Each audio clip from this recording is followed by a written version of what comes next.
have found our way.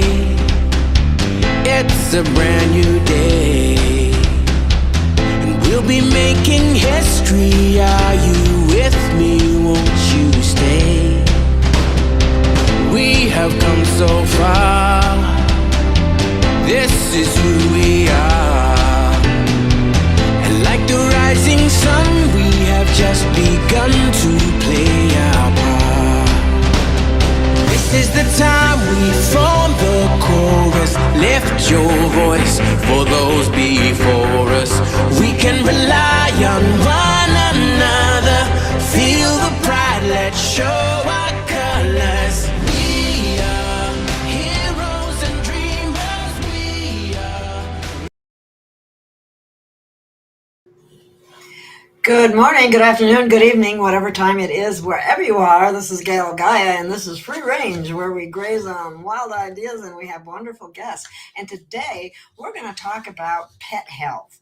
And I have some very knowledgeable people who are have a family business called Vitality Science, and they make very all-natural products, which is really important. You know, our pets are not just animals. They are basically our soul companions. And just like us, they're starting to get sick. They're under a great deal of stress. They're not used to the toxic systems just like we aren't. And so we're seeing changes in pet health. And we're going to talk about that today and what you can do about it, and especially in a natural way. Now, first of all, I'm going to bring on Dr. Hannah. And she is a doctor of Oriental medicine, and she will tell us a little bit about that. And then I'll also bring on Robin, and we're all going to talk. Where did Robin go? He went away. Maybe he'll come back. But in the meantime, anyway, Dr. Hannah, tell us a little bit about yourself. There he is. Hi. Hi. My dad started this company for called Vitality Science, creating supplements for animals, so nutritional supplements for cats and dogs. And so I have a lot of experience growing up with this business as part of my childhood. And then my dad and mom just being so holistically oriented, it was kind of a natural thing for me to go to Oriental Medicine School. And so I did that at the Oregon College of Oriental Medicine in Portland, Oregon. And I have been practicing in an integrative medical clinic for humans here in Taos, New Mexico, for the last 10 years. And just in the last 3 years, I have joined my family's business to offer my expertise to our customers. So I still work in the clinic 2 days a week, and then I do this the rest of the week, consult with customers and do research and development for Vitality Science.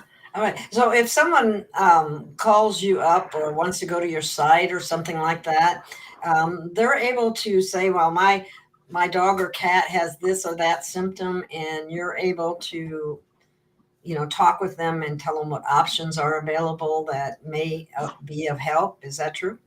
We offer, it was an ingenious plan of my dad's to make this company stand out from other companies, where you can call and we will offer free health coaching, for That's awesome. That's why I wanted to bring that up. I think that's really important because, there's a lot of people that can't afford to take their dog or cat to the vet.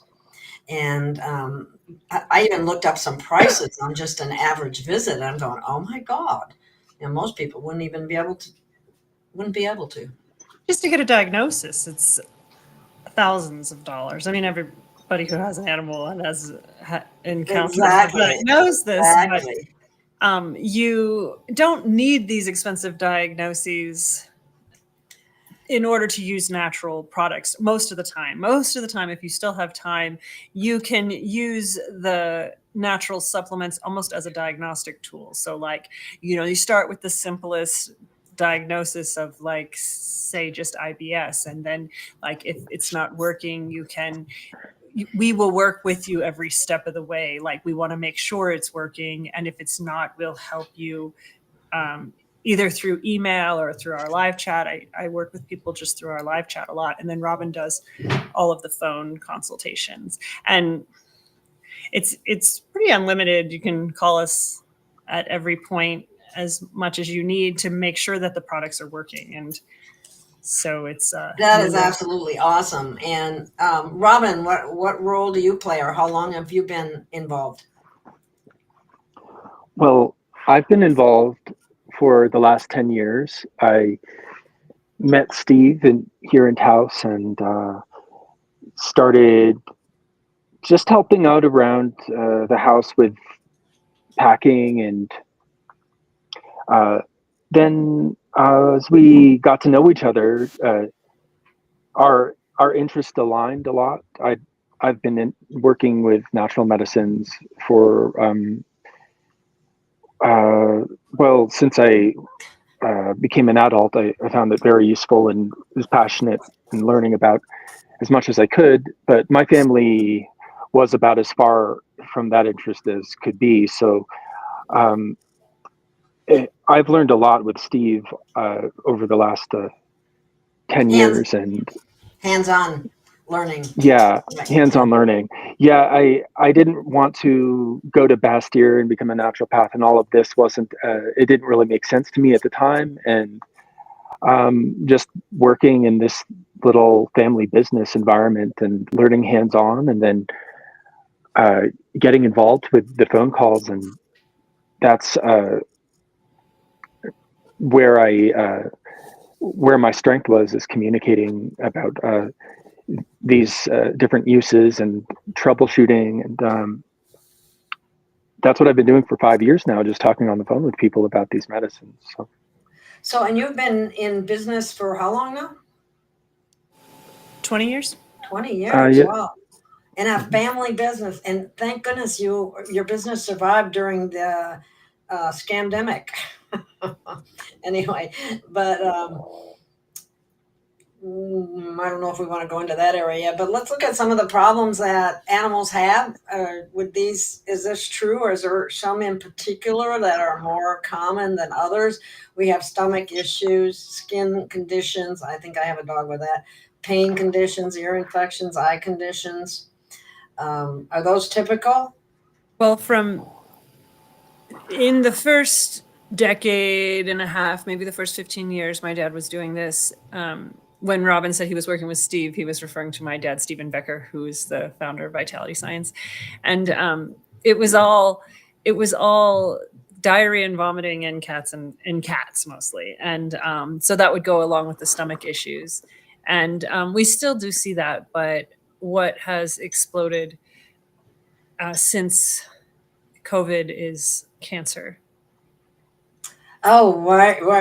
Okay, let's skip to that because, well, I was another one that I was going to talk about, but we can come back to that. Let me go to the cancer. I got a couple of statistic things that we can look at. Like this, for it ranks number one for dogs, just like you said.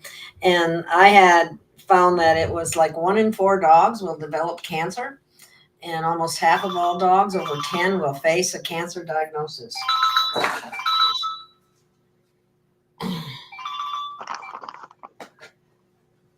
Sorry about that. Now, are there certain warning signs that you could inform people about if they would, be concerned that their dog might have this problem? Cancer? Sure. Go ahead. Yeah, Hannah.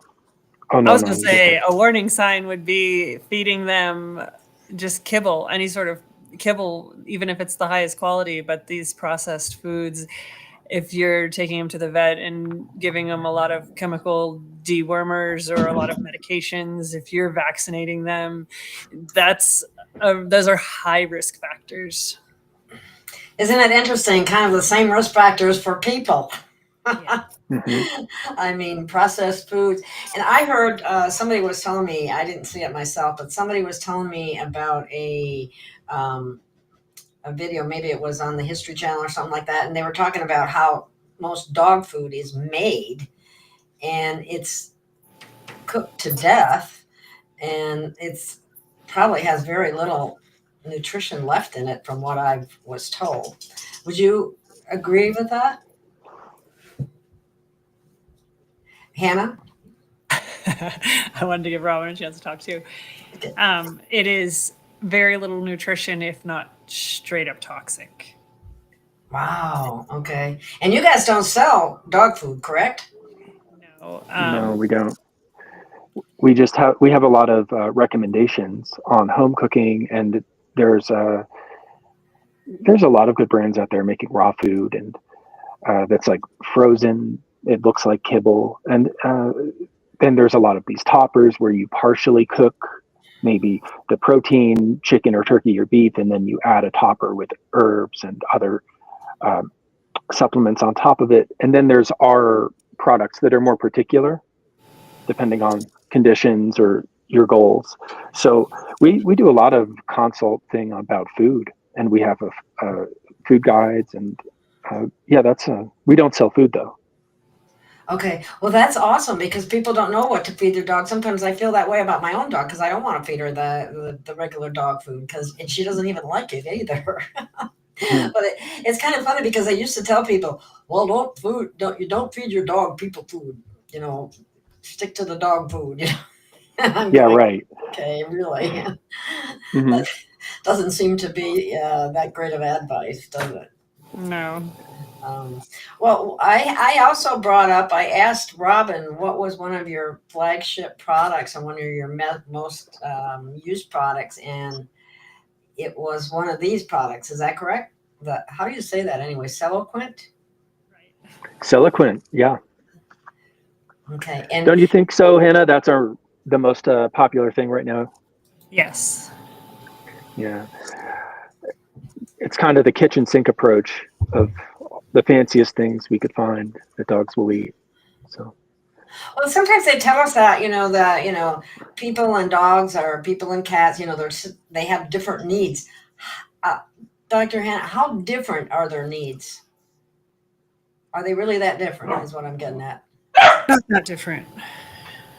They have a more acidic digestive system, so it is necessary. They can digest bones, whereas we can't chew on a bone and digest it in the same way. So obviously they have a more acidic digestive system. But as far as like thinking about the diseases that they have and the supplements that you want to give them, it's not that different. Okay, it's not that different. Like if you're well versed in your own supplementation, you seek some consultation, but you can freely treat them in the same sort of simple ways that you would treat yourself. For digestive issues, we use like slippery elm, which is soothing to the digestion. We give a super full spectrum enzyme, and we take these products ourselves.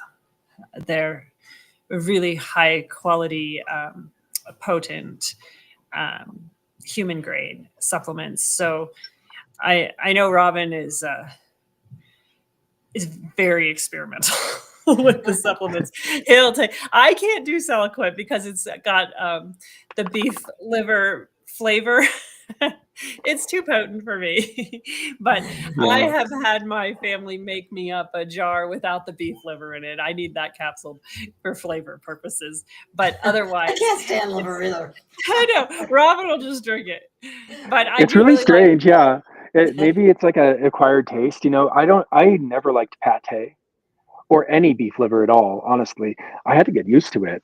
And I don't take it anymore. I found I was going through it too quickly. And then I just wanted to give it to my animals, so I stopped. But it's definitely an acquired taste. Like organ meats is something that some cultures and people are used to taking, and it is not in my pantry. I have nothing liver flavored otherwise. My kids wouldn't touch it. No. Okay. Yeah. No, Celoquip is liver flavored. That's for sure. So that Celoquip, do you just put that on their food? Is that how that works? Yeah. Yeah, that's the ideal way is that they like it and you can mix it in wet food. I put it in my dog's yogurt. Well, I mean, it's not like it was just something I gave him sometimes to, or it could go in homemade food easily as long as it's wet. So it's not blowing around as they eat it, fall into the bottom of the bowl or they breathe it in. Um, a lot of people are syringe feeding it, mixing it in water and injecting it into their animal's mouth. So then they don't have this issue of them not finishing their food or, I would have to that's, do that with my dog because she's a very fussy eater. mhm. I And like it. sometimes It's a Argentinian beef liver is powdered desiccated liver, and it's very good for you, and it's very delicious for dogs.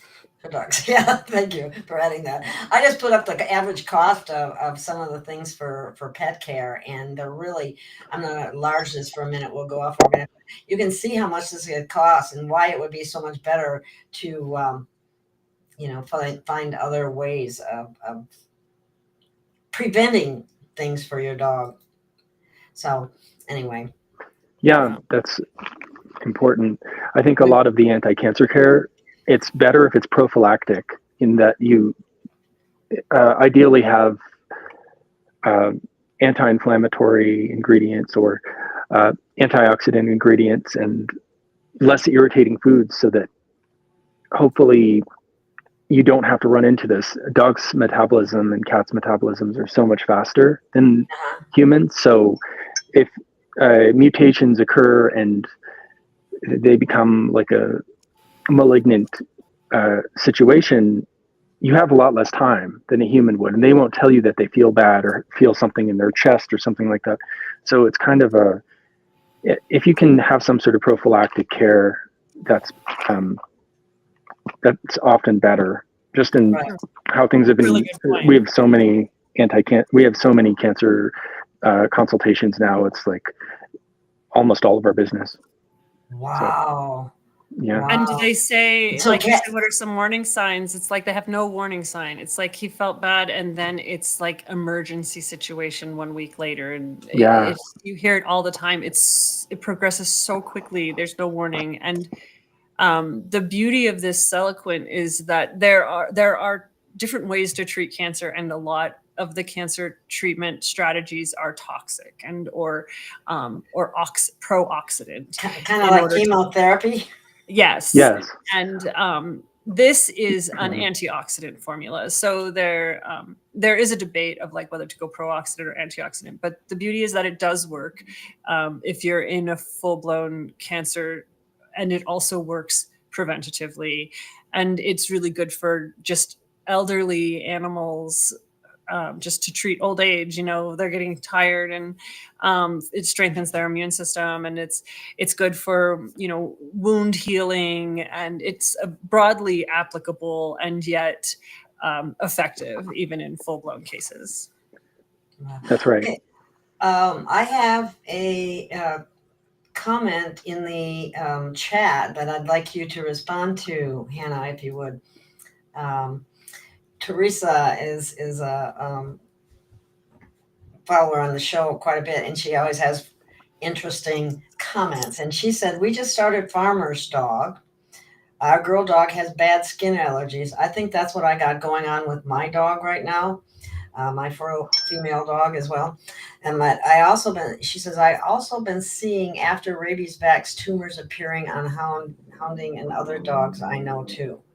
Do you have any, let me bring you up to the side here. That might be better. There we go.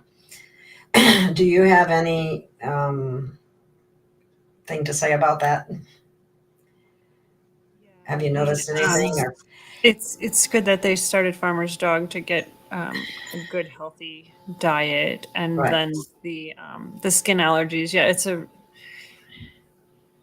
it usually comes from leaky gut, and like the vaccines destroy the gut lining, so it's we'll see skin allergies a lot in cases of leaky gut, and so then that would be our other product called Canine Comfort, and it has ingredients that re-establish the lining of the gut to stop the leaky gut situation, and then the skin allergies will get better. And you can either just get the Canine Comfort, or you can buy a toolkit called GastroPrime, and it's a soil-based probiotic, a full spectrum enzyme, and the Canine Comfort. And so it just is a full kit of digestive healing products, and it's not the first thing you think of when you see skin allergies, but it's usually the underlying cause. Wow. They have, let me put this away. There's your dog. I have a dog who looks almost just like that. She says she meant it. It was a hound dog, not a houndie. I was wondering about that. But anyway, she has another question for you, and I'll put up that. What is the best dewormer? Robin, I think, can talk about that pretty. I've got a sneeze though, so you could. Excuse me. Almost. There's usually two. So. Oh my. Bless you again. Anyway, the most popular that we talk about is Fenbendazol. That's for sure. And that's the. I believe it's a derived from tobacco. You know, tobacco is like the oldest dewormer that I've heard of, for, you know, in terms of herbal medicine for people giving to their dogs, which is I'm not recommending people do that, but folks used to just give, pipe tobacco to their dogs, and or juice of the leaves, and as a dewormer. But now they have Fenbendazol. That's a kind of pharmaceutical version, and it is over the counter, widely available. You can't make many mistakes with it, and how long do you have you to can't administer overdose it? with it. It's usually 3 days on and 4 days off is the beginning, and folks stretch this out to be more thorough. You give it for 3 days on and 4 days off for 2 weeks, and So then then you start extending the days, maybe 10 days after that. 10 days off, 3 days on, 10 days off, and then you can do it by month. And this is a strategy to kill off the eggs of the parasites that may have been laying, and there might be some that aren't as vulnerable or could be in tissue, and that are hiding and less vulnerable to the Fenbendazol going through the GI tract. So, it sounds like you have a pretty long regimen or protocol that you follow with that. Is that true? That's what it sounds like. Generally, people just do 2 weeks as a kind of maintenance, because dogs are out eating whatever they find on the ground, and have low quality foods given to them. And all of these factors mean it may as well be a maintenance thing that folks do every year, like using the Ivormectin in HeartGuard to combat heartworms every once in a while, where it may not be something that you can permanently address. Oh, okay. So that's often how people think about it. Constant exposure. Is that what you're saying? Yeah, if dogs are eating dirt and anything more dirty than Cat dead that they found. Yeah, exactly. Then they're being exposed, and there's some debate to parasites being symbiotic also. So how hygienic do you want to be? Might be you're just addressing like a kind of overgrowth, or there might be too much of deworming also. But I think that it's important to use safe anti-parasitics every once in a while. I certainly do it for my animals and myself. So do you base it on the weight of the dog? Is that how that works? Yes. There's a general dosage for Fenbendazol that's 200 milligrams per 10 pounds for dogs and cats.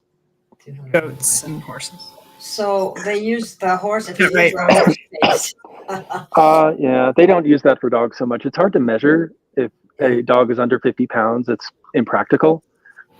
And I heard that the medicine doesn't distribute evenly through that medium, so that one volume measurement of the paste Fenbendazol will not be the same as the next, possibly. So then it's only good for bigger animals. Or you're just guessing, which isn't so bad with Fenbendazol, because you may be You can't overdose with it. If you gave too much, that's okay. Too little, no big deal. But it's not ideal if you want to measure your dose. Well, do you, is there canine I mean, I know it's supposed to be for a dog dewormer, but you find it as Yes. for a horse dewormer too. So is there a particular, does your company have that or no? We should.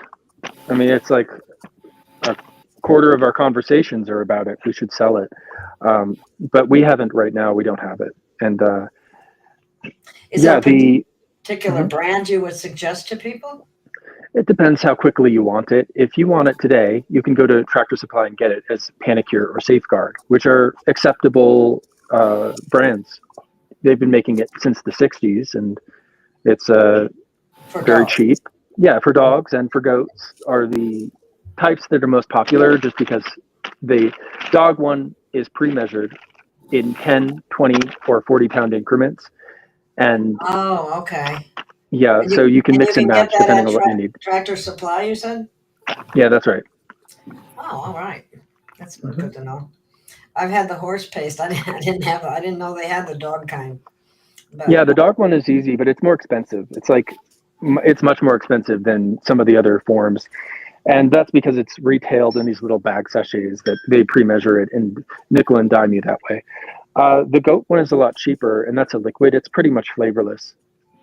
And it's what is it? It's like 125 milliliters. That's 1,000 or what is that? Like 120,000 milligrams in the bottle or something like that. So there's it's a much better deal for $35. You get at least a month's supply usually, if not longer. So the goat dewormer is cheaper. And it's liquid, so you could just take a measured amount of it as a shot, with juice or just by itself. It's no big deal. We take it in chocolate milk because when I take it or give it to my kids, I put it in chocolate milk because you need a fat for it to be absorbed. So when you give it to your animals, you have to give it with a little bit of oil. And so we sell a high quality lipid and a CBD hemp oil in coconut oil that you can dose the Fenbendazol with. So that's just something to keep in mind when you're taking it. So we don't do ours in juice. We do it in chocolate milk because it's fatty enough. Oh, so you do people too, right? So I was going to say, Hannah, Allie's asking for people, should they be taking both liver and Fenbendazol together? I know it was made for humans first. Fenbendazol was made for humans first? I think she's abbreviating Ivormectin and Fenbendazol. Oh, Ivor. I thought it said liver. Yeah, she is. It didn't make sense to me, so now it does. Thank you. Okay. It seems easier for people to take ivermectin than animals. Animals have a lot more sensitivities. So I think the ivermectin thing against COVID and for a lot of different uses has been successful and mostly safe as long as you don't take it too regularly and at high doses. It's like usually side effect free for people. But I see a lot of problems with ivermectin in animals. So people should always be more conservative giving it to their pets. Ivermectin, that is. Okay. Fenbendazol, safer. Fenbendazol is the way to go then, basically, is what you're saying. Right. If you feel unsure about what you're doing, you can't do the Fenbendazol wrong. Not really. Most of the time, you're not going to have anything worse than them getting diarrhea or losing their appetite at worst with Fenbendazol. Whereas ivermectin, if you give them too high of a dose, they may have seizures or act very drunk or lose their appetite for a while. It has more cumulative toxicity and a much lower milligram dosage. And some animals are allergic to it more than Fenbendazol. It has a lot less risks. The Fenbendazol is a lot safer. And ivermectin's great, though. I'm not discounting it. There's so many success stories using it against cancer and for anti-parasitic uses and against different pathogens. More for people than for animals, is that correct? correct? Is that what you're saying? Well, I think these off-brand drug protocols are a lot easier for humans, and more. You're going to hear more success for humans than for animals. I think so. Although it's our business to help animals, it seems more complicated and a little just because like the metabolism factors of cancer that are faster in four-legged. So we have a lot more challenges. Just What kinds of cancer do they get? I mean, is it tumors or what kinds of cancers? Our dogs. let's see. I might have a different answer than Hannah. Lymphoma is the most common call we get about, and that's a kind of an intestinal inflammation and inflammation of the lymph nodes, there are many of them for cats and dogs. So, but it's often in intestinal cancers. That's the most common thing, and then oral sarcomas, and there's all sorts. But I think the most common is speaks lymphoma. food to me. That it really does. Yes, exactly. So Yeah, so the protocol Robin mentioned of doing it like 3 days on, 4 days off, these are, or, and doing it occasionally is just a deworming protocol. But when you get into the cancer protocol, it's different. And then also he was talking about doing it, but you have to do it with the fat. So you do it with that's why we sell a package called Advanced Immune Restoration. And it has the liver support and the oil to make it bioavailable, and then the supplements to make sure that your liver processes it. So if you're a human taking it, you have to add some additional supplements in order to assimilate it and process it successfully, and in order for it to attack the cancer most efficiently. Okay. Well, I could bring up your, I could share a screen and bring up your website, and we could look at that and maybe help people navigate it just by looking at it. Is that okay? I'll do that. Hang on one second. Let me bring that up. Mm-hmm. Okay.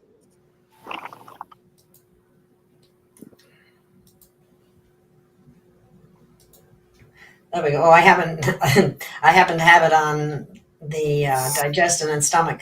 But this is what if you go to Vitality Science, I have a link that should be running across the bottom. Is it? No, it's not. So let me put it up there. Okay, so you can know where to go. Where'd that go?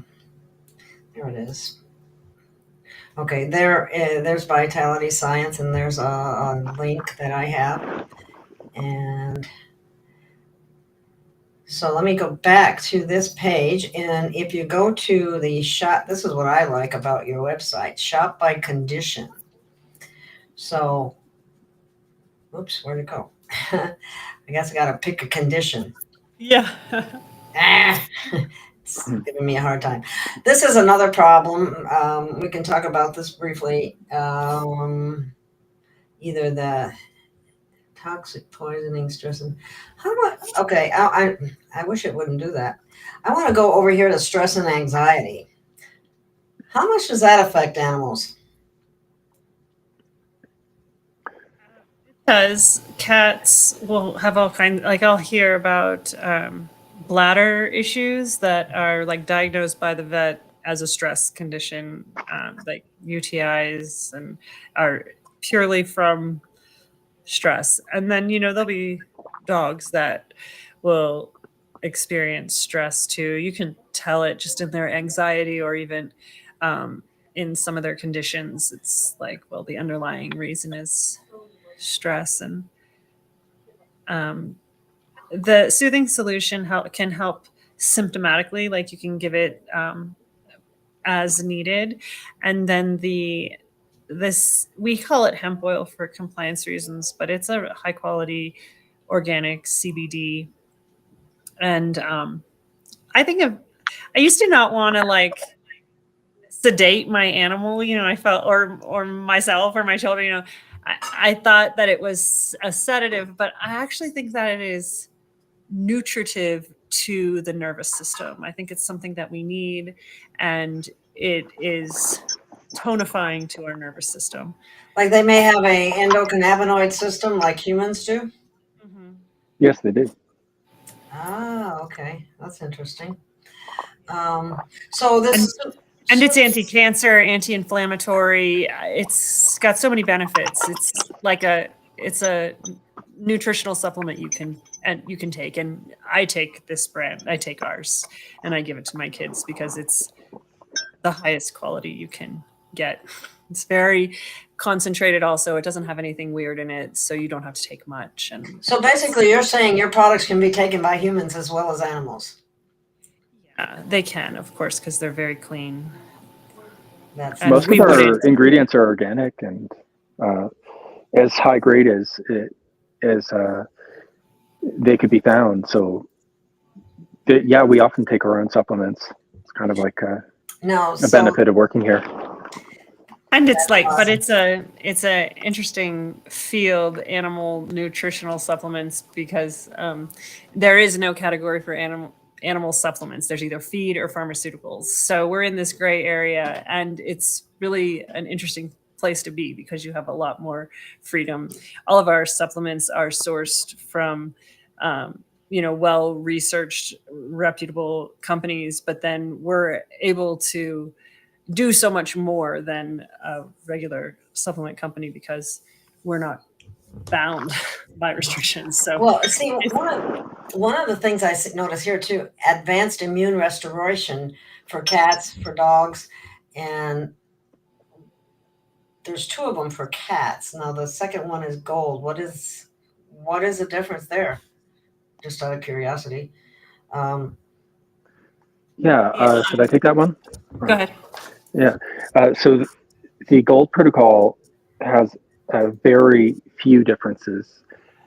It's a little change to activate Fenbendazol, that dewormer that we mentioned before, to get it in the bloodstream, activate it thoroughly, and then it can act as an anti-cancer medicine. So there was such a demand for Fenbendazol activation that the formula was changed slightly by adding curcumin to the Celoquip. That's the powdered multivitamin that we've had for a anti-cancer resource for a while, and adding curcumin to it isn't much of a change. It's one more antioxidant, but that's one of the activators for Fenbendazol and getting it into tissue. And so then there's the CBD oil is changed from the CBD oil is added and herbal anti-inflammatory is taken away from the original protocol to the Gold Protocol. So CBD in any cannabis oil is another activator for Fenbendazol. And that covers these bases for what's called the Joe Tippins Protocol. And is that's so that's different for dogs. So apparently that's not needed for dog. I mean, it's in the gold says for cats, but it doesn't say that for dogs. No, if you scroll down, it's for both. Yeah. Oh, okay. Scroll down. Thank you. All right. Oh, I see. Yeah, there you do have it. I noticed, I don't know if people are noticing when they look at this, if all your reviews on these products have 5 stars. 22 reviews here for dogs, all 5 stars. 37, all 5 stars. 42 reviews, all 5 stars. That says a lot right there. People are getting very good results with their animals by using this from the looks of it. We have great reviews to go through. And then also we started a Facebook page if you want to talk directly to people who've used it. It's the Advanced Immune Restoration Users Group, I believe. Is that what it's called, Robin? Yeah, Advanced Immune Restoration Discussion Group. Wow, I didn't know that. I would have put that up there. That's fantastic. Yeah. Just the idea that you're able to talk to somebody who's not going to charge you, because you could look at the products and say, whoa, they're expensive, but they're very high quality products. And if you went to a vet, you'd be getting, there would be recommendations. They would cost that much just to see the vet, just for a test. Yeah, exactly. Just to see them for 10 minutes. They're not going to even tell you anything, but the 5-star reviews, we work for them too. There's a lot of problems in the anti-cancer field. It doesn't work for everybody, but we have a lot of guarantees for the product and do a lot of outreach to make sure people have a good experience, even if things didn't go as planned. We work hard for our reviews just to, we're not too big to reach out to every customer if we can. So if you someone's asking where the where's the website information, is scrolling right underneath you, Captain Switch. See that? vitalityscience.com, reference 19850. So there you have it. It's right there. Okay, let's see what. Here's somebody's asking another question. Can you give the fenbendazole remedy in their food? yes. Yeah, you should give it with food. And That's it's ideal. a powder. We have it in a powder form because it is the most stable and has the least need for preservatives. So there's no preservatives and it's very shelf stable. And then the oils are also as naturally stable as they can be. And so it works well in food. Okay, let's see if there's another comment. Okay, let's do this one over here. Allergies. Some animals. Allergies. Yes. So what kinds of symptoms how would somebody know if their animal had an allergy? What are the symptoms they might have as a result of having an allergy? My dog would get itchy ears. And I'd just dump that blessed relief in his food and it'd be better for like a week and then I'd give it to him again. People are always like, how much should I give? And they dose it out real specifically. And for smaller animals, I guess it's important. But I had an 80-pound German Shepherd who died this year, but he'd get itchy ears and I would just dump the blessed Molly. relief in his food. Oh, wow. What is that sound? Oh, I had to yell at a dog. They were running away. Oh, okay. Stay. Good. Okay. All right. And so the itchy ears, the bumpy, itchy skin, skin allergies. Sounds like what's happening with my little dog. She's losing some. She's shedding some hair as a result too. Is that possible? Yeah. We had a complete environment change. Went from the dry desert conditions in Sedona, Arizona, to very wet conditions in Arkansas, and humid. I mean, totally different. And she's having problems here. And of course, she's been exposed to more animals than she ever was before as well.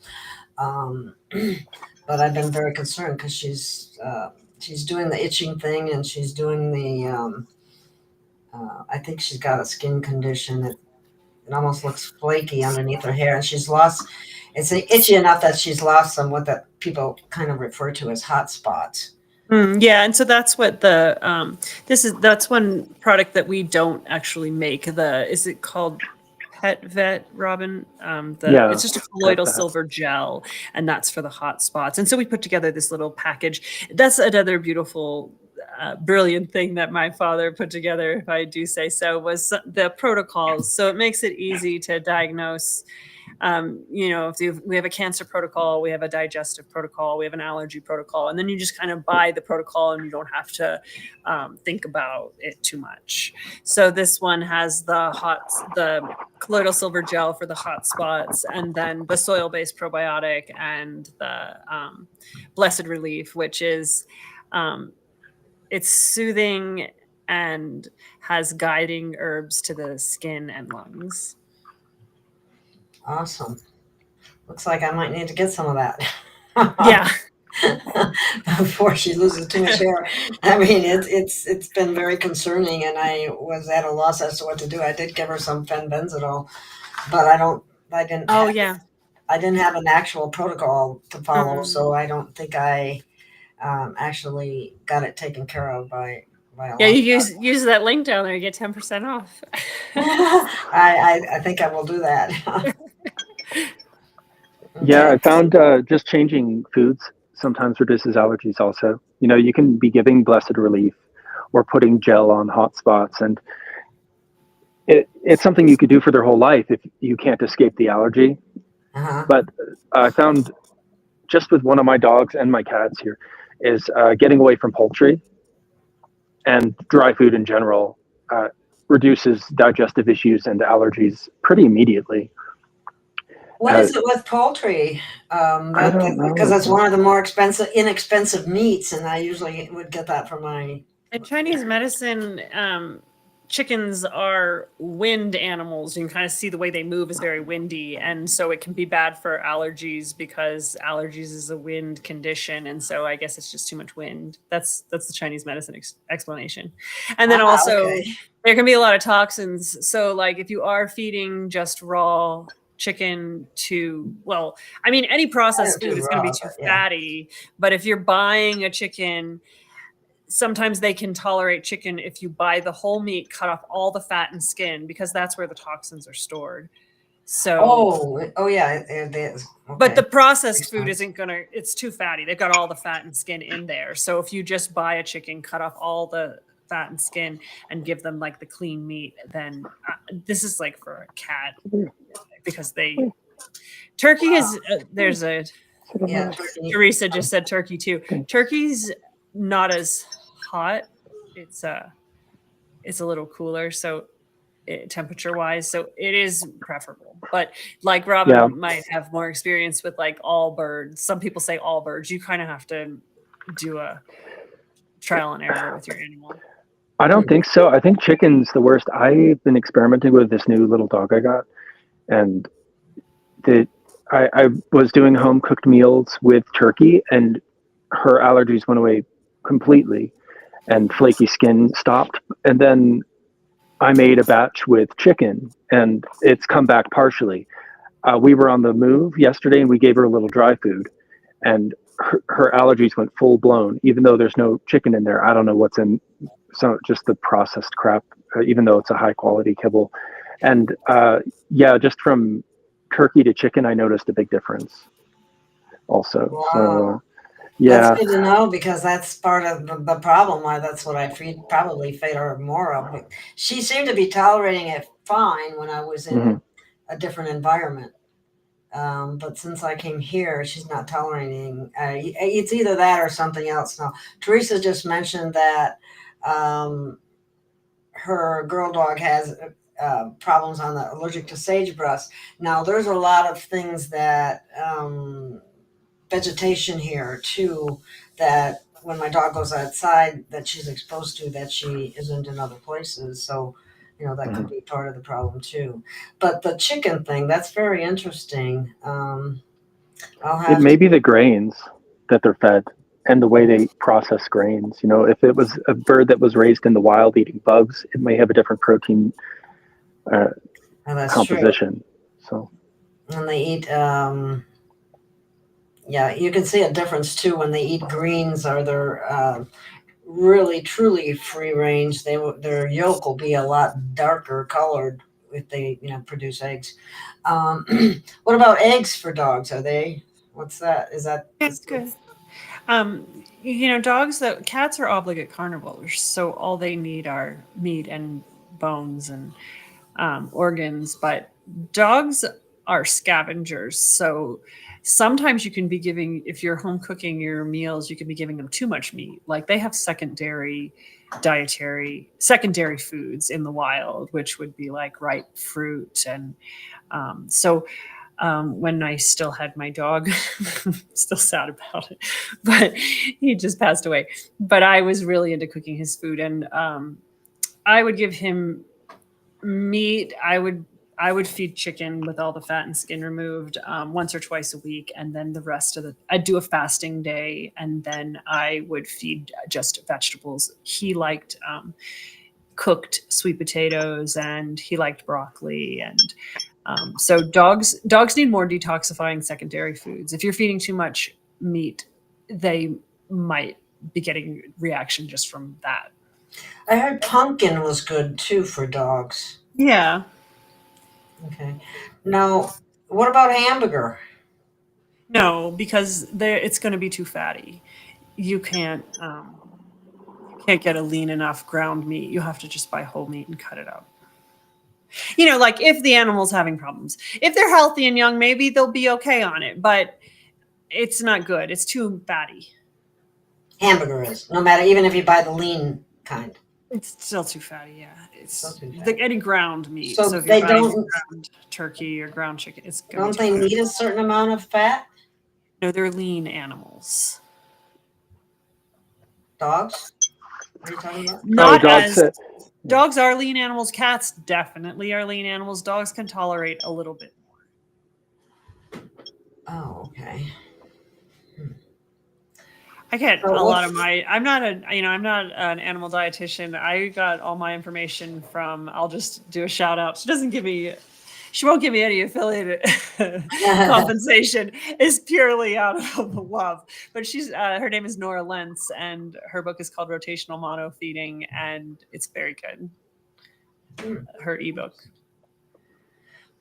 Well, maybe if you would put that in the private chat, I can put it in the regular chat, and then people can, maybe refer to it if you want to, or else give it to me later and I'll put it in the description or add it at a later date. What about cheese? If fat's bad, then that probably isn't that good for him either. Is that correct? My dog likes cheese, I'm afraid. My dog will steal cheese out of the fridge. Yeah. I mean, how bad could it be if they love it so much? But it's probably not great for. I don't know. It depends on on which animal it comes from. Also, I mean, the goat is definitely preferable for a lot of animals with digestive issues. If you're having trouble giving them supplements, often goat yogurt or goat milk is not so reactive for cats. What about dogs? That's less fatty. I'm of the opinion that if you don't see an immediate problem, that it's not a big deal if you want to give them some cheese, some fresh cheese. Okay. But it's not ideal. It's just it's like ice cream. Likes it. So, yeah. yeah. Oh, my dog likes ice cream too. I hate to say it, but I don't give her much of that. But I do let her taste it. Mm-hmm. Let's see if we got another question down here. Teresa's mentioning something about the weed killer at the park possibly causing a problem. Now, if that's glyphosate, I would assume they'd have the same problems as humans. Mm-hmm. That's a contributor to leaky gut and things of that nature. Yeah. And you want to stay away from water sources for your dogs. You don't want to let them swim in suburban ponds, places like that, where they can get in contact with a lot of these chemicals that the land's going to be moving that way. They're usually concentrated like there. So. Yeah, we have a lot of issues with toxic things. People are, we're getting poisoned. And our animals are being poisoned too, from the chemtrails, from the food. I mean, even I imagine they don't care what they put in dog food because they don't care what they put in human food. I think there's like 10,000 chemicals used in America that are flagged and not able to be used in Europe. So that's a big problem right there. Mm-hmm. So anyway. Yeah, if your dog's reacting, I mean, like probably your best bet is to just rinse him off when he gets back, But if it gets into his system, you can try. We have a zeolite bentonite compound that's good for detoxing, mold and heavy metals. But it's good if you've had a toxic exposure. But it's better to just not get exposed if you can. Wow. Okay, I guess let's see. Oh, There was a couple other issues that I thought would be interested in looking at, and one of them is pet obesity. Oh, that's food too. there's I mean, that must be pretty difficult to try to treat that, I would think. It's not Well, not not if as you're much. just not if you're gonna just get rid of the kibble, then things are pretty easy. Oh, okay. So, okay. Yeah, a Let's, lot of people have let their dogs feed themselves. They have like a paw pusher thing where they just push a button and the food falls into the dish. Even that is not how they do it in nature. So, if you And feed them less, overfeeding, yeah. that in Nora Lentz's book, she said it is an old adage in veterinary medicine that skinny dogs don't get sick. And so I think there's a lot of emotions involved in feeding our animals, like, oh, they're hungry, but it's different for animals. Like they need to fast more. More calories it causes all kinds of problems like hip dysplasia. Like the biggest thing in big dogs, the biggest way to prevent hip dysplasia in big dogs is keeping their weight down. And yeah. oh, wow. And that would go for all dogs, no matter what, like the larger dogs or. Oh, all kinds of diseases can be cured if you start feeding less. Actually, just feed less and don't get emotional about it. Like, oh, I'm hungry. It's like it's different. You gotta Oh yeah. that part. When my mom comes over and she wants to feed the cat every time it meows, and I just see like after a month or two of her being here, the cat just is growing bigger and bigger and bigger, and it's very cute to feed them, but yeah, it's not good. I think one of my cats has hypothyroidism, and that's another Really? cause for them gaining weight. Is they just put it on as their hormones are out of balance and they gain weight more easily. Some of them, it might be thyroid conditions. That's another reason to give Celoquip. I think giving algae might be helpful to regulate thyroid and hormone production.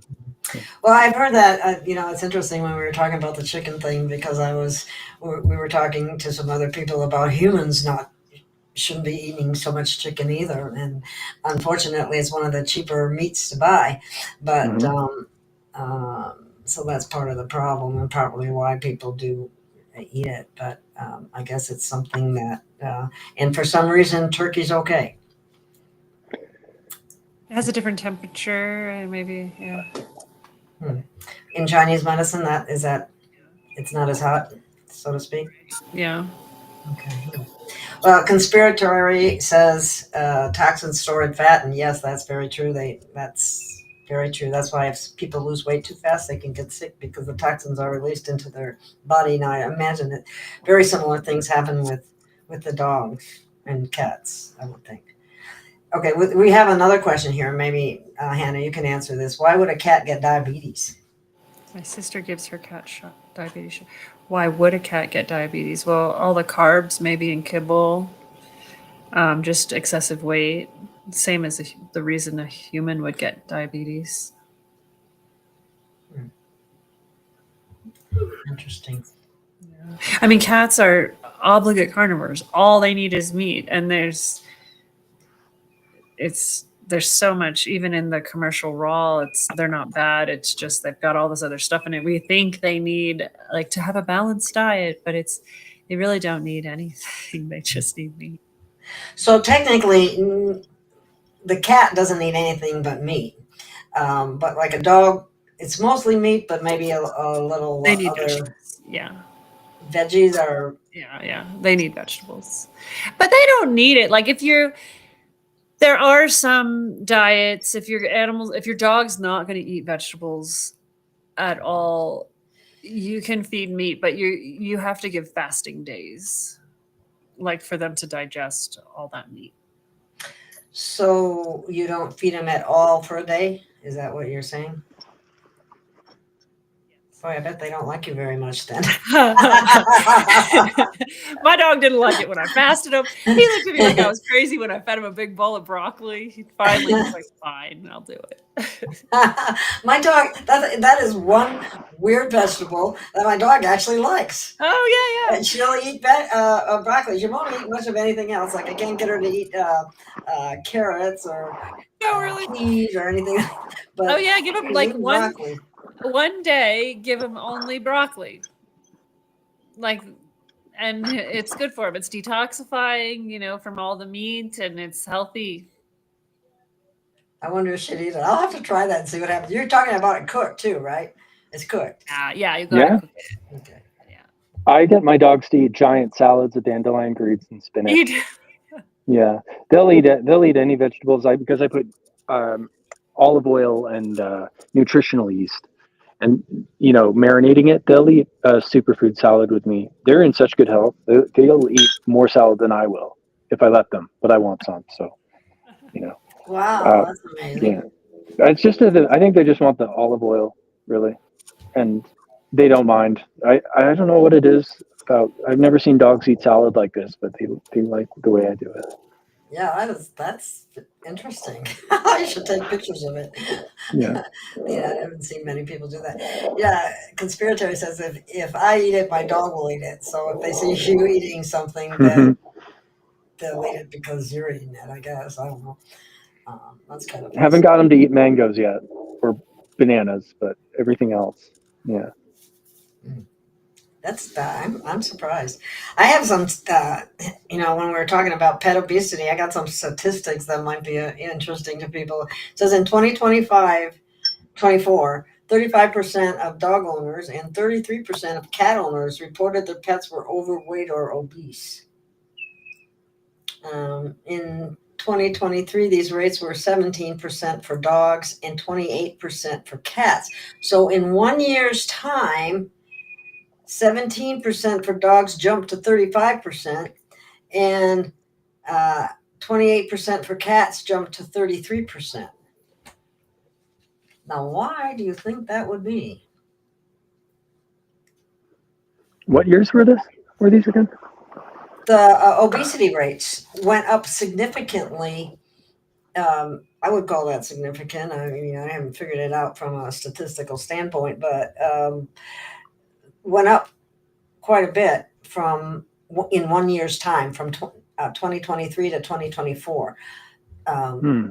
The dogs went from 17% in 23 to 35% in 24, and the cats went from 28% in 23 to 33% in 24. So in 1 year's time, for some reason, the obesity rate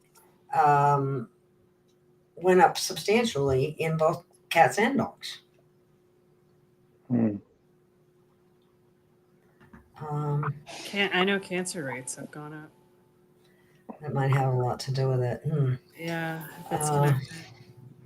I never heard of fasting the dog before, though. That's interesting. I'd always feel like I was being bad if I if I did that. Like, oh, Yeah. I'm being mean to the dog. It's harder to fast cats. Like dogs can go for a very long time, but cat a day is about as much as you can fast a cat. But it's very healthy. It's very detoxifying for them. Yeah, there's a couple of cats in this household that are really obese, but they have free food around all the time, and I think Oh they overeat. no, that's bad.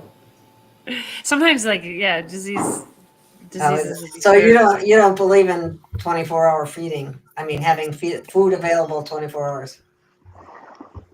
No, I feed them once a day. Like kind of intermittent fasting for my dogs. Usually, I feed them once a day. If they're really, I might give them treats or something. It depends what we're doing. But if I could give them one giant meal a day, I think that's healthier for them. I think so too. That's good to know. Because then you have the hour. They have the hours that they can digest and detox and rest, and it's constant food coming in. They can never detox or rest. Once a day. Yeah, That's all they need. life's too easy for Wow. them. They need it. Maybe that's why those couple we got like a couple cats here that are, like I said, grossly obese. Yeah, Where they're definitely. that's right, Yeah. hanging down underneath their belly. Oh no. I've never They seen have anything like it before. Yeah. Yeah. Well, they have TV and video games for cats now too. They've just come out, so that might be a problem. what about Wi-Fi issues? Do you think that is a problem? Yeah, I do. Yeah, I think it It probably is. Negative interference. I just stopped paying for internet. I had a feeling it was killing my fish, which isn't my dogs or cats, but I had a feeling like my fish have been a lot healthier since I disconnected my Wi-Fi. And I don't know, there's a lot of funny studies about mold and pathogens growing faster with Wi-Fi. Yeah, that concerns me a lot because I think mold multiplies like 600 times or even more if in the presence of Wi-Fi. Mm-hmm. So that's a serious issue for health. Yeah, Humans definitely. and animals. Here's an interesting comment. Wide Awake says, my dog started with a Frito smell on her feet, then itching. 9 years, and with vet care, she's now worse than ever. I believe it's yeast infection, and it's totally consumed her body and eyes. What to do? Start with that allergy support combo. You might need more. The yeast, it comes from like a leaky gut. You might need more digestive support than just the blessed relief. But ozone also. You can use ozone oil on definitely your feet. Yeah, that's helped a lot of dogs. What's it called? Ozonated olive oil. Oh, ozonate. Oh, interesting. Yeah, it's a strong topical antioxidant. Do you sell that, or you got to ozonate it yourself? Or what? No, you know what? We'll get it on the website soon. It's almost there. But yeah, it's an easy thing to find online. Otherwise, it's not expensive, and it'll go a long way at breaking down yeast. Where if it's like a topical, specific kind of place, whether it's the ears or the paws, sometimes you can combat it internally with like Pet Flora from us with humic acid. But if it's so stubborn and it won't get off it won't get off their paws, then it might be more practical to put ozone on it topically and just combat it directly. So yeah, what we have is the Pet Vet, which is a colloidal silver, and that's not enough sometimes. You need the ozone oil. Yeah, we should get that on the website soon. It's just we already have so many products, it's hard to add more. Well, it's when it comes to natural products or nature's products, it does seem like there are a lot of different kinds of herbs that can treat the same thing depending on person or animal. One might work better with one animal than the other animal, and vice versa. So I guess that's something to take into consideration. Yeah. Wide Awake has another comment here. I give organic yogurt probiotic, but not helping much. On her paws. The Yeah, soil-based that's interesting. probiotic that we sell, it's soil-based probiotics are not lactose derived. So the regular probiotics that you find are fragile. They're probably not much left in them by the time you've gotten them. You know, they have to remain refrigerated, and then you take them and they're killed by the stomach pretty quickly, whereas the soil-based probiotics are encased in a seed-like structure and they can travel. They're shelf stable, so they don't have to be refrigerated. They're much more stable, and they can go down and populate throughout the GI tract. So it's soil-based probiotics are very powerful in a different way from regular probiotics. Oh, that's interesting. Okay. Here's another one. It looks like there's all kinds of ozonated oil, castor oil and hemp oil. They ozonate those too? Have you heard of that? They're too strong usually. The castor and the hemp come out unbearably strong. It'll burn your eyes. It's just and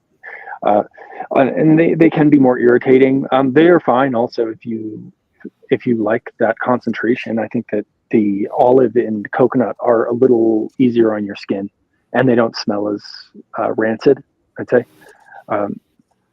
especially the hemp oil. That's, yeah, ozonated olive and coconut are definitely on the more gentle side. You can have like ozonated sunflower or hemp, and it's often, or black, even what is it? Black cumin oil, ozonated.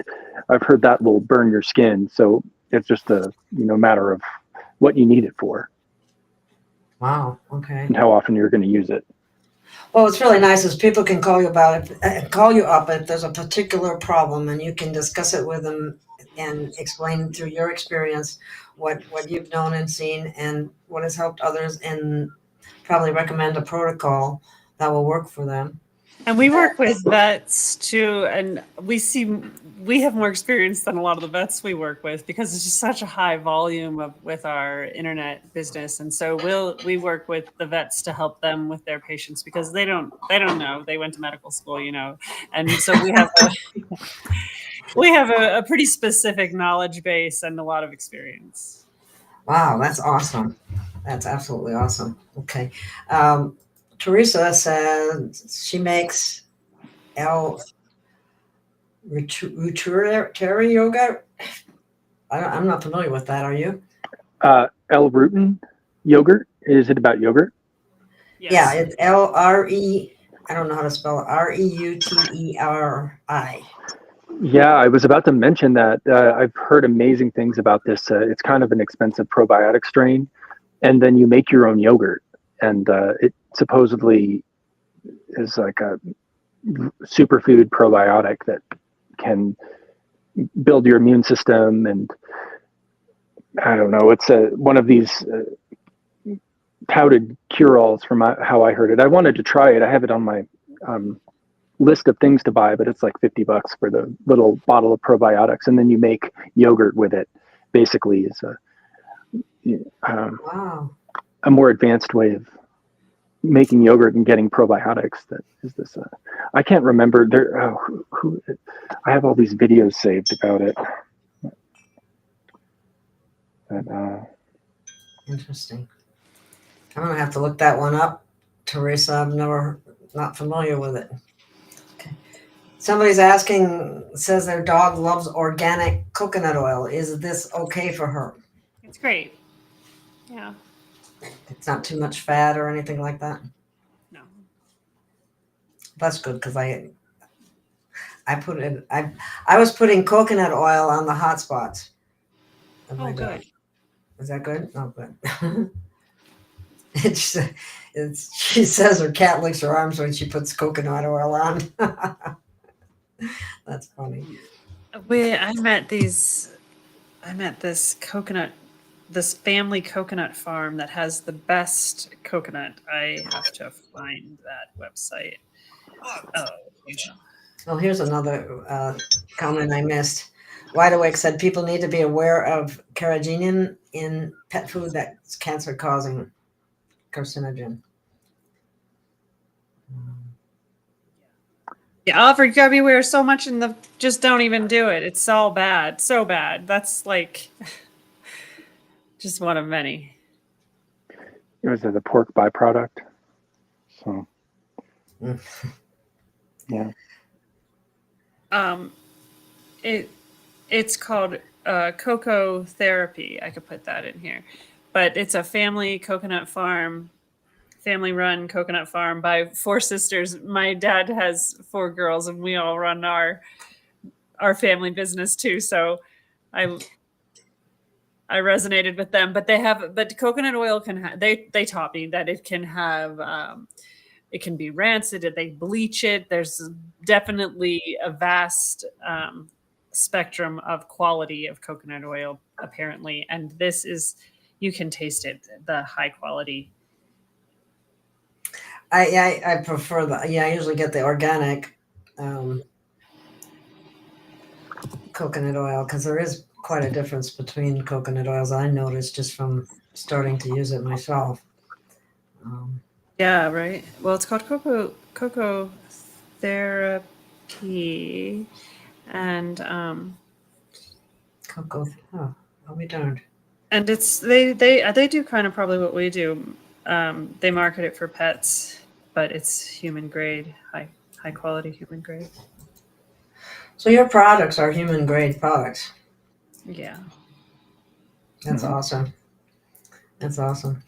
Because the reason our animals are getting sick are some of the same reasons we're getting sick, because of some of the a lot has to do with the toxins we're exposed to, and we get more than our share in our food, and we get it in the air, and we get it in our water, and I can't believe they haven't taken fluoride out of our water supply yet. Uh, that's just unbelievable, and I guess Robert Kennedy brought that up, and there was some dentist at a presentation being made that was bringing, oh, well, we're going to need more dental care. And I'm going, oh my God, you got to be kidding me. You really believe that? That was a big farce in and of itself, right? I believe in Finland, you can choose to take your fluoride and your salt. They have fluoridated salt, if you want the minerals, then you choose them, and the basic product like salt, like iodine, So, it's not such a big deal. If you want some byproduct in your food, you can get it yourself. No, well, what they do is industrial fluoride is what they add to our water, and it's not good at all. But anyway, let's see what else. I think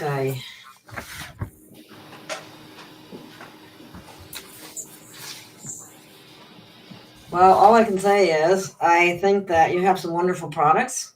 I've looked at them, and now I didn't even realize they were human grade as well, which makes them even better. So I wouldn't be afraid to take some myself. No. Yeah, it's beyond human grade and natural. It's like even the flavoring, like to flavor it liver flavored, we use an organic Argentinian desiccated liver powder. It's above and beyond. Like there's no preservatives, and it's a very quality ingredient. Cool. I think I have one last question, or maybe two, but one in particular for a friend of mine that has a pregnant pit bull, and has some allergies or respiratory problems, but all of a sudden is very pregnant. Do you have any kind of protocol for animal dogs for pregnancy or anything like that? Yeah, we have a kind of a nutritive support. It's a superfood for dogs. It's we have a couple multivitamins. This is the most palatable. It's a sulfur-bearing protein mix of colostrum, whey protein isolate, and lactoferrin, or derivatives from milk. And then there's some tuna oil added in there, and astaxanthin, and a bunch of other nutritive supplements that help them in building new bones and tissue, and then it aids in milk production, and it's just another helpful multivitamin. So that's the main thing that comes to mind. Hannah, what do you think? That's a great suggestion. Yeah. Also, I don't think you can go wrong if you have a healthy animal and you just want to support them to give the pet flora, the soil-based probiotic, and the super pet enzymes. I think that they just support health without any side effects, and all animals need them, including me and my children. Okay. Well, unless you have anything to add, I think we covered quite a few topics, and people can go to your website and educate themselves. Call us and email us, and we're happy to. And then they will consult with you, and you are more than happy to consult with them without charging them, which is wonderful. And then they can buy products without having both things to pay for, if you know what I mean. Makes a big difference. So let's see. Oh, somebody's got to come with another question real quick here. Let me add it. I removed all flour, wheat flour, etc. from my dog's diet due to the yeast. Is this wrong? No, it's good. They should not have any grains. Right. If you're kind of at a loss for what your dog's going to eat, you can do the grain-like seeds like quinoa and buckwheat, but they do not need grains. I've heard that before, so that's true. That's good to know. Then there's this one other comment. I'll put this on. William Davis, MD, for the yogurt. He has a book called Super Gut. Teresa gets her yogurt starter from that company, Cultured Food, Life Quality, and much cheaper. Interesting. All right. My dog has I have to put this one, sorry. My dog has a bump on his belly. It reminds me of a passed away dog with cancer tumors. Is that probably might be what it is? Maybe. We were saying before about prophylactic care, our products aren't specific to malignant cancers. You can use them for lipomas and as a preventative. And our Celoquip's not cheap. So even for big dogs, there's other things you can do with our products that may just be using our higher grade enzymes or zeolite and things to stop it where it is. Or you could go with the full AntiCancer protocol and just as a preventative thing. I think that we're just in contact with so many toxins and hormone disruptors and all sorts of things that can cause mutations. So it's good to be mindful of what's going on with them and preventative. Then you don't have to act later when there's an emergency if it comes to that. Yeah. Grains and corn, probably GMO, and that's true. Everything's GMO'd because it's cheaper, just like high fructose corn syrup, GMO corn, and very unhealthy. So, Wide Awake is saying about tumors are parasites, and she says ivermectin, but with a dog it would be fenbendazol, correct? Ivermectin's okay if you know how to use it. It's with ivermectin, if somebody's going to use it, use a very, very small dose for like 2 weeks. Like if you have a pill, scrape a little bit off the side so that they're not allergic to it before you increase the dose to 1 milligram per 10 pounds is generally what people do.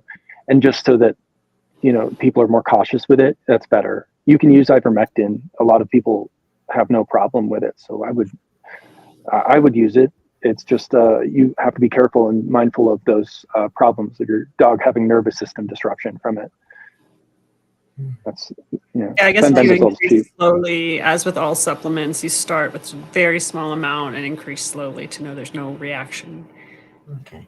So anybody out there, my listening audience, if you have questions, you should contact the link on the bottom and talk to Hannah or Robin, and they will answer your questions and help you decide what to do with your animal based on what's happening and what they know and the experiences that they've had.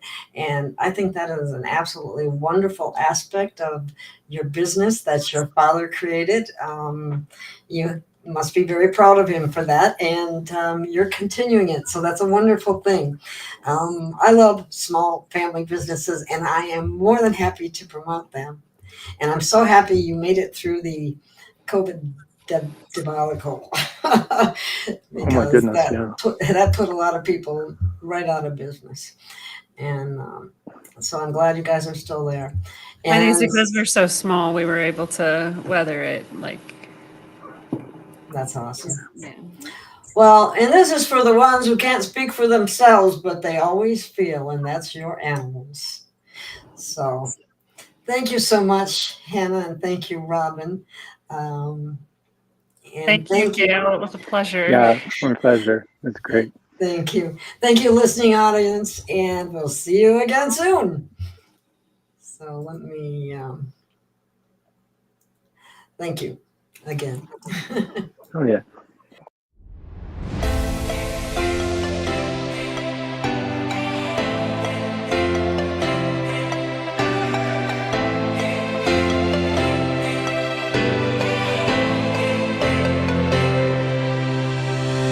We have found our way. It's a brand new day, and we'll be making history. Are you with me? Won't you stay?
control our fate. Destiny awaits. We are all the actors in the stories we create. Hope will be our guide. We'll no longer hide. When we roll like thunder, feel the wonder from inside. This is the time we form the chorus. Left your voice for those before us. We can rely on one another. Feel the pride, let's show our